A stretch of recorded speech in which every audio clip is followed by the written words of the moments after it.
మరి అపోస్తలుడైన పౌలు కొరింథీ సంఘానికి రాస్తున్న మొదటి పత్రిక 15వ అధ్యాయం 55వ వచనంలో, ఓ మరణమా నీ విజయం ఎక్కడ? ఓ మరణమా నీ ముల్లెక్కడ? మరణపు ముల్లు పాపం.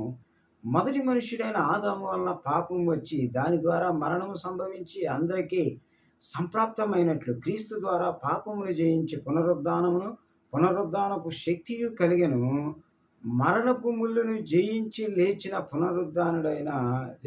పునరుద్ధానుడైన క్రీస్తే.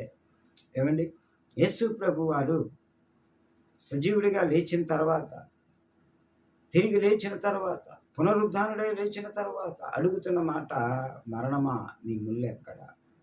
మరణమా నీ విజయం ఎక్కడ? ఏమండి, ఎందుకంటే పాపం ఎక్కడ ఉంటుందో అక్కడ మరణం ఉంటుంది. ఈ యొక్క మరి ఆ దేవుడు ఈ యొక్క మరణాన్ని, పాపాన్ని జయించి పునరుద్ధానుడు అవడం ద్వారా ఈ ప్రశ్న రైజ్ అవుతా ఉంది, మరణమా నీ ముళ్ళు ఎక్కడ? చూడండి, అందుకే మనం గమనించుకున్నట్లయితే యోహాను సువార్త 11వ అధ్యాయం 25వ వచనంలో ఈ విధంగా ఉంటుంది. అందుకు యేసు, పునరుద్ధానమును జీవమును నేనే. నా యందు విశ్వాసం ఉంచి వాడు చనిపోయినను బ్రతుకును, బ్రతికి నా యందు విశ్వాసం ఉంచు ప్రతివాడును ఎన్నటికీ చనిపోడు అనేటువంటి మాటని మనం చూస్తా ఉన్నాం. ఎప్పుడైతే దేవుని యందల విశ్వాసం ఉంచి ఒక వ్యక్తి చనిపోతాడో, ఆ చనిపోయిన వ్యక్తి పరదేశికి వెళతాడు.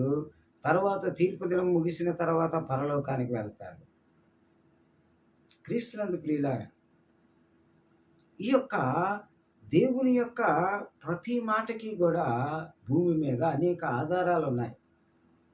ఆయన పుట్టినటువంటి స్థలము కానీ, ఆయన బాప్తిసం పొందినటువంటి యోర్దాను నది కానీ, లేకపోతే ఆయన సంచరించినటువంటి ఆ యొక్క నజరేతు, గలిలియా, కపెర్నహూము, లేకపోతే యెరూషలేము, ఈ ప్రాంతాలన్నీ కానీ, అంతేకాకుండా ఆయన సమాధి అయినటువంటి మరి ఆ యొక్క అరిమతయి యోసేపు ఇచ్చినటువంటి ఆయన సమాధి అయితేనేమి, అంతేకాకుండా ఆయన ఆ దినాల్లో వెళుతున్నటువంటి సురగోలు అంటే సమాజ మందిరాలు కానీ, సమస్తము ఆయన ఈ లోకములో పుట్టాడు, ఆయన ఈ లోకములో సంచారము జరిగించాడు, ఆయన ఈ లోకములో బ్రతికాడు అనేటువంటి దానికి సాక్ష్యాధారాలు ఉన్నాయి. ఇలా